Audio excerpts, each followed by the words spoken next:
This is Siouxland News at 10 on KMEG 14. 5 days after floodwaters ravaged the small town of Hornik, Iowa, the cleanup begins. I don't think I can describe it. Devastation for one family who've called Hornik home for decades, returning from vacation to find everything gone. Firefighters from other places coming and acting as if it was their own town. Dozens of volunteers helping in any way they can, showing what being an Iowan is all about. But ultimately, our guiding light, if you will, was to protect life and limb. In Nebraska, parts of Offutt Air Force Base are underwater. Airmen working together to protect their own. We've got towns that are isolated. We have rescued nearly 300 people.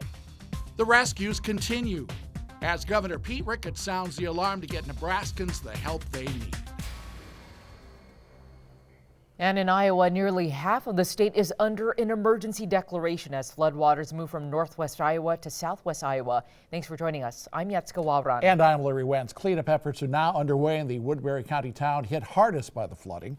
Hornik had to be evacuated last week after water from the West Fork of the Little Sioux River spilled over the levee east of town. Residents are now returning, and as our Abby Taylor found out, many of them are finding they lost everything. 50 years of memories are scattered across the front yard of the Rose family's home in Hornik, Iowa. My oldest daughter had her first birthday party here in this room, and it wasn't quite finished at that time, but this room always was big enough to have the whole family here. Furniture, books, and other items that once completed their living room, kitchen, and bedrooms are now in a pile of rubble, waiting to be disposed. 15 inches in the back room and 10 where our living room is, so it's up that far on our furniture, but we're going to try. But I don't know if we're going to rebuild because it's going to cost a lot. Chuck and Paula were in Texas when the flooding happened. They came home to the unimaginable. I don't think I can describe it. At least 20 volunteers were in and out of their home, cleaning and disposing damaged items. It's just been a ton of people all morning just doing everything to clear everything out, and I don't know how we would have done it without them. The thought of rebuilding is the least of their worries. Cancer. He diagnosed a few months back. They plan on living in their camper before they're back on their feet. That's why we don't plan on rebuilding. Got other things to do. Yep, got to take care of you. Their daughter, Sherry, lives in Kansas City, but she's here to stand by her parents' side. And Chuck and Paula says they couldn't have done this without her being there. Good Lord up there. And my daughter, she's getting us through this. Moving forward, the Roses say they're staying positive and thankful for the memories they've shared in their home. It was a good life. It's a good life, and we love our town. We really do. We may have to move in with Sherry, but she doesn't care. In Hornik, Iowa, Abby Taylor, Siouxland News. The Roses say many pictures and other sacred mementos were upstairs and not damaged by the water. For now, they're living in their camper, still trying to figure out what they will do in the future. About 200 people call Hornik home, and hundreds more have come out there to help out as the town struggles to come back to life. Breakfast, lunch, and dinner. It's what the Salvation Army of Siouxland is serving up for the Hornik community. Today we've set up full scale. Full scale for volunteers and community members who have stepped up to help out local residents affected by last week's heavy flooding. It's kind of chilly out, so they're cleaning their house in the cold, so a warm meal in their stomach is helpful. April Clark is the captain for the Salvation Army of Siouxland. She is one of more than 300 volunteers dedicating their time and efforts to the recovery process. At lunchtime, they served meals to around 200 people, and throughout the day, they provide snacks and water bottles, and in the evening, dinner. They are trying to walk through this crisis with a positive spirit, and I think that says a lot about this community. And that's exactly what this small but mighty town is doing, keeping spirits high. Right in front of the fire station, a display, Hornik Strong. And just down the street, a food pantry offering a wide variety of canned goods, fruit, cereal, and even hygiene products for anyone in need to pick up. Plus, across the street, a trailer loaded with household cleaning supplies from brooms, mops, and much more. Hornik Mayor Scott Mitchell says the community is strengthened by all those who have helped them out. We had more volunteers here today than I think we had residents, and it really puts a nice feeling in your heart. Everyone is just pulled together, and it's one big family. Everyone's watching out for everyone. The American Red Cross area churches and fire departments were all on hand helping out today. Hornik's mayor says residents are being allowed to stay in their homes tonight, but the town is on lockdown until 7 a.m. tomorrow. It hasn't been easy getting Hornik ready for people to return. The floodwater that's covered the community has to go somewhere, and they're pumping it back to where it came from, the West Fork of the Little Sioux. The city had to get a permit to pump that water back into the river. Those efforts began Saturday. Tonight, they're expected to have pumped 32 million gallons of water back into the river. We're getting a closer look tonight at some of the damage done by the Niobrara River in northern Nebraska as Vice President Mike Pence gets ready to head to the state. This is video of the area where the Spencer Dam was until last Thursday when the swollen Niobrara caused that dam to collapse, sending raging waters downstream and sweeping this bridge over Highway 281. Tonight, the White House says Vice President Pence will visit the Omaha area tomorrow afternoon, touring flood-affected areas along with Iowa Governor Kim Reynolds and Nebraska Governor Pete Ricketts. Now, we have been hearing for days how these floods are historic, but now some new images, they're putting that into perspective. This is a before and after satellite images from NASA. One image shows the area around Offutt Air Force Base near Omaha at this time last year. And now an image taken today shows the massive footprint those floodwaters are covering as of today. Now, reporter Alexa Rye visited Offutt to see the impact of the flooding and to find out what's the next step to getting the operations back to normal. We still have a lot of water that is on the base and on the runway. If you want a satellite view of just how bad the flooding is at Offutt Air Force Base, take a look at these pictures sent out by NASA, comparing what Offutt Air Force Base looked like a year ago to today. We're kind of at the mercy of Mother Nature. Brian Thomas is the Chief Master Sergeant of the 55th Wing at Offutt. He says around midday Friday, he saw the first signs that this flood would be worse for Offutt than the flood of 2011. Around 1700 on Friday, we went into standing up our crisis action team on the installation. In 2011, the water basically touched the perimeter fence of the southeast corner of the base. This time around, 3,000 feet of the flight line was flooded, impacting maintenance operations. Best guess estimate is about a third of our base right now is underwater.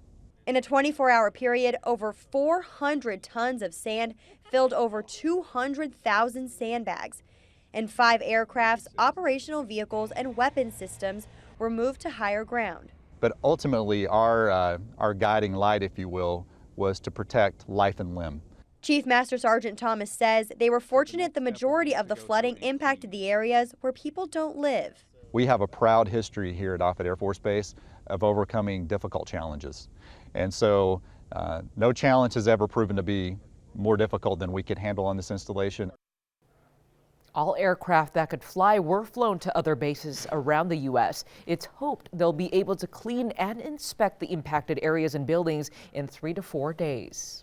Nebraska's governor says this flooding is setting new records, not just for damage, but for the number of people needing to be rescued.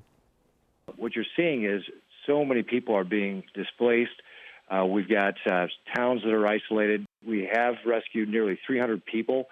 And just to put this in perspective, the big floods we had back in 2011, when we deployed National Guard soldiers, they were basically there to watch the levees. They didn't do any rescue operations. And now, we've been doing these operations over the last several days to be able to keep people safe. Governor Ricketts says dozens of National Guard troops will spread across the state to keep drivers out of closed areas that are underwater or have been damaged. Along with those rescues, this flooding has claimed another life. An elderly woman in rural Columbus died in her home after rescue crews were unable to rescue her. 80-year-old Betty Hammernick was trapped in her home by floodwaters from the Loup River Thursday.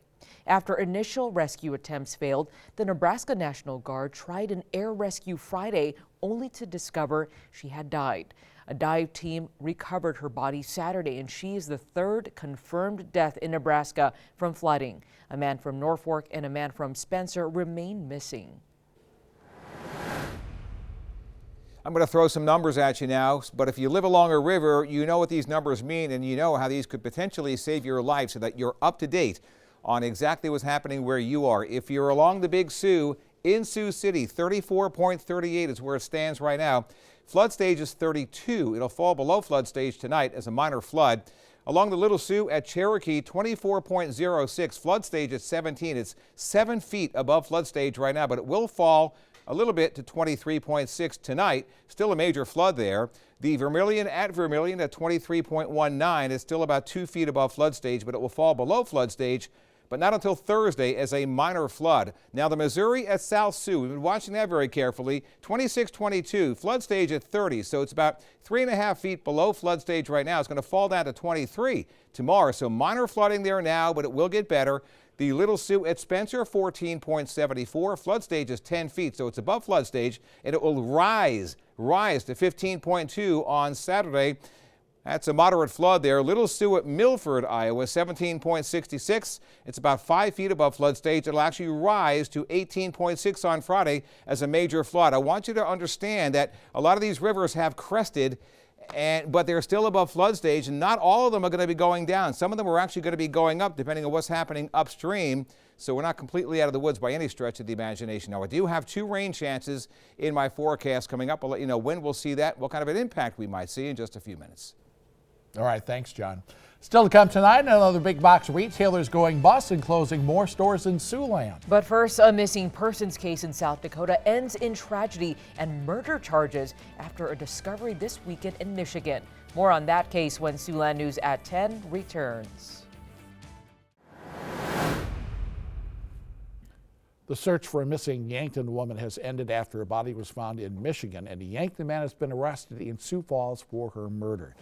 Tammy LaFramboise was last seen in March in Yankton, March 5th in Yankton. Saturday, the Yankton County Sheriff's Office got a call from the Menominee County, Michigan Sheriff's Office saying it found a body in a river tentatively identified as LaFramboise.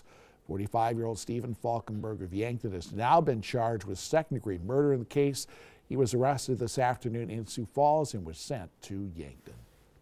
Authorities in Ida County are investigating a collision on Highway 59 near Holstein Saturday that killed 3 people and sent 2 more to the hospital. That crash happening around 5:30 Saturday morning on Highway 59. A pickup with 2 people inside hit an SUV head-on. 3 people in the SUV were killed, and the 2 people inside the pickup were taken to Mercy One Siouxland with serious injuries. Authorities are not releasing the names of anyone involved at this point. Well, spring might be right around the corner. In fact, 2 days from now, but it's not here yet, as evidenced by some light snow showers on the radar, over northeastern Nebraska. They're all moving off to the southeast. Kind of an interesting situation going on there tonight, but it will not have an impact on the rivers. Fortunately, I'll let you know which system might, though, coming up in just a few minutes. Your first look forecast with Chief Meteorologist John Gerard. Hello and welcome back, and we are welcoming back good old rain. I see that. Yeah, but before people get alarmed here, because everybody's on pins and needles as it is, hoping that it doesn't rain again for quite some time. I'm still expecting a really mostly nice week. We're just going to see a few rain showers tomorrow, so keep it all in perspective here. It's not going to be a real big deal. And then we're looking at a somewhat bigger system, but not until later in the weekend. And, 5 or 6 days from now, we should be able to handle, a little more rain by then. So right now, we've got some light snow showers on the radar. There's a fast little system that was up there near Saskatchewan. Well, that's how I say it. It's actually Saskatchewan. I'll get it right one of these days. Anyway, it's up there in southwestern Canada, the prairies up there, and it's been moving down steadily to the southeast over the past 48 hours, now arriving in parts of Nebraska. But it looks like no accumulation there. Just still interesting to see some snow on the radar tonight, just a couple of days away from the official beginning of spring. Here's our Skywatch camera downtown Sioux City, sponsored by JC Roofing and Insulating, where our temperatures are currently 38 degrees. It's warmer here than it is in Saskatchewan, that's for sure. But with that good visibility, we're not seeing anything on the radar here. No poor visibility, no issues in terms of any rain or snow. Temperatures are in the 30s all across the board, all across Siouxland.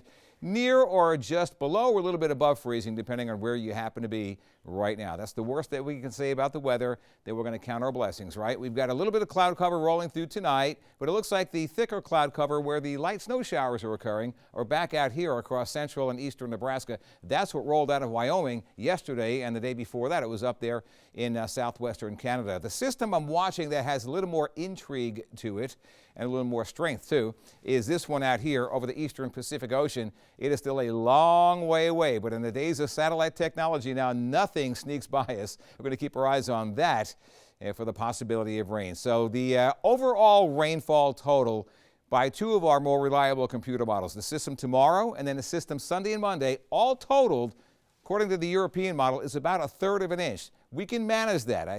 We'd rather not see that, but we can manage that. And then the overall total from both systems from the American model is right around 1/4 of an inch. And as you can see, all across the board, nobody's really looking at much rain until you get out there toward Neely and O'Neill. But, we've still got a long time to watch that. It's still 5 or 6 days away. 31 overnight tonight, some rain and snow out toward Nebraska, partly cloudy skies elsewhere. For tomorrow, we are looking at mostly cloudy skies, a few scattered hit-and-miss showers around. Temperatures at 43, and then we burst into spring right on cue. Wednesday, Thursday, Friday, Saturday, 50s and 60s for highs, and then a chance for rain Sunday, Monday. All right, thank you, John. Well, another sex offender on the loose tonight as 2 previous fugitives surrender. We'll have more on that coming up in tonight's edition of Siouxland's Most Wanted. Plus, it's the end of another big box retailer in Siouxland. The latest on the fate of Shopko when Siouxland News at 10 returns. Siouxland's Most Wanted. Tonight, U.S. Marshals need your help finding another fugitive sex offender. But first, we have 2 new additions to our capture count to tell you about. Charles Botcher turned himself into the Woodbury County Jail Thursday. He was featured just last week for violating the sex offender registry. His surrender makes him capture number 555 since Most Wanted began. He is joined tonight by Lisa Bowder, who marshals say turned herself into the Woodbury County Jail Friday. She was featured 2 weeks ago for possession of a stolen firearm. Her surrender makes her capture number 556. On to new business now. Christian Lofgren wanted by the Woodbury County Sheriff's Office for 4 counts of failure to register as a sex offender. Lofgren's 39 years old, 5 feet 9 inches tall. He weighs 200 pounds. He has several tattoos, including a snake on his right forearm and a skull with long hair on his left forearm. If you have any information about Christian Lofgren, please call the U.S. Marshals Service in Sioux City at 712-252-0211, or you can send the marshals an email at siouxlands.mostwanted@usdoj.gov. Remember, the information you provide is confidential, and it could put this fugitive behind bars. It's been closing stores piecemeal in Siouxland for the last few months, shedding its pharmacy operations. And now Shopko is closing all of its stores. That includes its store on Hamilton Boulevard, in the Marketplace Shopping Center, as well as stores in Norfolk, O'Neill, and Wayne. These stores are closing as Shopko liquidates itself after a failed attempt at restructuring, and the doors will close for the final time in early to late June.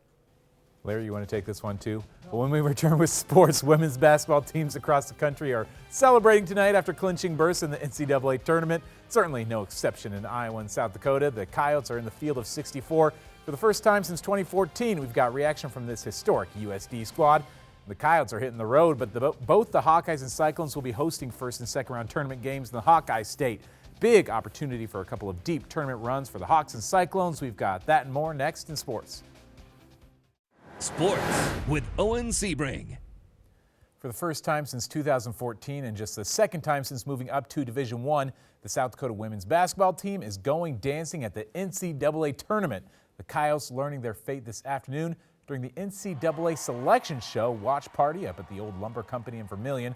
South Dakota earning an 8 seed in the Portland region of the tournament. The Coyotes will play Clemson University in the first round. That game will be played this Friday in Starkville, Mississippi at 6 o'clock. Potential second round matchup with a 1 seed Mississippi State. That one could be tricky. It's really a very, very special day for us. It's an incredible feeling to see our young ladies be so excited when their name popped up on the screen was something that you dream of for your team and for your young ladies that you're with, and that was really neat to see it happen today. I think it's just kind of starting to sink in what this all means, and I mean, we all kind of knew today felt a little bit different, and there was just a lot of excitement and anticipation. But I think right now, just once all this calms down, it's suddenly like, oh my gosh, like we got an at-large bid and we're in the tournament. I think it's really just kind of starting to hit me. South Dakota lost in the championship of the Summit League tournament, so they're getting in as an at-large bid, which is unprecedented for the Summit League. First time in this conference's current format, they've gotten 2 teams in the NCAA tournament. That other squad, of course, being South Dakota State, the team that won both the regular season and conference tournament championship. Jackrabbits are the 6th seed, also in the Portland region. The Jacks play Quinnipiac this Saturday in the first round. That game will be played in Syracuse, New York. Got 3 teams from Iowa going dancing at the tournament, including the Hawkeyes, who earn a 2 seed in the Greensboro region. Their highest seed since they were also a 2 in 1996. As a 2 seed, the Hawkeyes will actually get to host the first 2 rounds of the NCAA tournament. The first round opponent is Mercer University out of the Southern Conference. Potential in-state rematch in the second round, as the other game in Iowa City is between Drake and Missouri. Lots of hopes behind this Hawkeye team, who hasn't made it past the Sweet 16 since 1993. To be able to see number 2 next to Iowa, it was awesome. It was everything that we've dreamt of, especially this season. You know, to be able to host the first 2 rounds of the NCAA tournament is definitely going to be a joy to be out there and play in front of those fans inside of Carver Hawkeye Arena. This time of year, you're starting to get a little bit worn down, and you know the last thing you want to do is to get on a plane or a bus and go again. So we're thankful to play just in the, you know, having our fan base here. And the confidence of knowing that you did go undefeated on your home court. So I think it's a big advantage, and we're gonna need it. Yeah, with the NCAA tournament, anyone can win on any given night, and so it's really important to prepare really well, because there's some really good teams in this tournament, and you know, we have a chip on our shoulder from last year. You know, getting upset by Creighton. We're not gonna let that happen again. As you heard Coach Bluter mention, Iowa hasn't lost on its home court this season. The Hawkeyes will play on Friday at 1 o'clock at Carver Hawkeye Arena. Drake will play right after that. That second round game in Iowa City will be played on Sunday, regardless of who makes it past that first round. And for the 18th time under head coach Bill Fennelly, the Iowa State women's team is NCAA tournament bound. The Cyclones, led by Big 12 Player of the Year Bridget Carlton, earning a 3 seed in the Chicago region of the bracket. Cyclones could stay very close to home all the way up to the Final Four. Iowa State will also host the first 2 rounds of the tournament in Ames. The Cyclones face New Mexico State in the first round this Saturday at 5 o'clock. That potential second round game will be played on Monday against either DePaul or Missouri State. I know firsthand how hard it is to get into the tournament, so this means the world to us all, and especially being my senior year, to finish it off like this is more than I could have ever asked for. What I told our seniors is they got to experience a great senior night, and then they get to come back to Hilton and play again. It's a dream of every Cyclone women's basketball player to get to play one more time. So we're looking forward to it. I'm so excited we're playing Saturday so we can all watch Steve beat Ohio State hopefully Friday night, and hopefully folks will come out and watch us on Saturday. Every single tournament appearance in Cyclone history has come under Coach Fennelly. The Cyclones will be looking for their first win in the NCAA field since 2010. Now, all 4 Iowa women's teams will be playing in the postseason. My girls from UNI, they made the WNIT field. They'll be playing Minnesota on Friday as well. And by the way, you handle sports fine by yourself. So back right after this for the final check of the forecast. It will turn out to be a mostly nice week. All across Siouxland, we've got a little bit of rain shower activity tomorrow. Don't be overly concerned about that. And then we'll bust out into real spring-like weather, 50s and 60s Wednesday, Thursday, Friday, Saturday, and then a rain chance Sunday, Monday. And of course, we've had flooding here in Siouxland along the Missouri River, but it's even worse to the south of us. The flooding has led to several levee breaches along the Missouri River. Now, this is some drone video taken of the southwest Iowa town of Hamburg along with the Missouri border. That community is the victim of one of the more than half dozen levee breaches along the Missouri River in the Omaha area and south. Half of Hamburg's 1,000 residents have been evacuated. One resident said this is the worst flooding event that the town has seen since the 1890s. Wow. Wow.